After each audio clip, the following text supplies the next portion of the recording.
Hello साथीहरू, आज चाहिँ म हजुरहरूसँग एउटा कुरा सेयर गर्न आएको कि। अनि कुरा चाहिँ के हो भन्दाखेरि चाहिँ म चाहिँ सेक्युरिटी जब गर्छु नि त। अनि मेरो चाहिँ कहिले छुट्टी नै हुँदैन, 30 दिनै काम गर्नुपर्छ। अनि म छुट्टी बसेँ, इनकेस केही काम परेर म छुट्टी बसेँ भने पनि मेरो पैसा काटिदिन्छ होइन।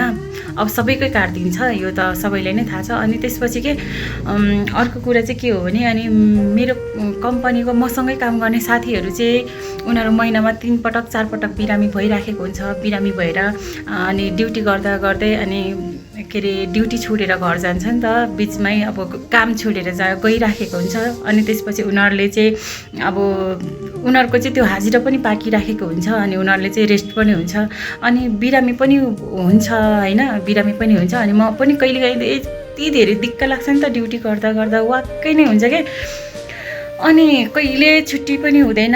अब काम बिना छुट्टी लिऊँ भने पनि किन लिने, कसरी किन लिनु पर्यो, काम नकाज पैसा काटिन्छ, काम गरेर पैसा आउँछ भन्ने हुन्छ। अनि मान्छे पनि पुग्दैन, नयाँ मान्छे आइराखेको हुन्छ, गइराखेको हुन्छ नि त सेक्युरिटीमा त। अब त्यही त हो नि। अनि त्यसपछि अब अलिकति पुरानो मान्छेलाई चाहिँ अलिकति छुट्टी पाउन गाह्रो नै हुन्छ।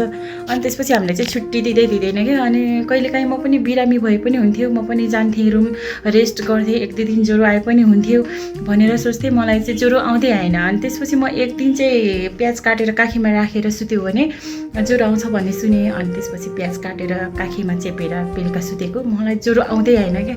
त्यो प्याज चाहिँ खसेर ओछ्यानमा रहेछ, बिहान उठेर हेर्दाखेरि अनि ज्वरो आउँदै आएन। अनि म पनि एकदमै धेरै कहिलेकाहीँ त अब अल्छी लाग्छ नि त, काम कति काम गर्ने होइन। अब जति कमाए पनि पैसाले त पुग्ने होइन।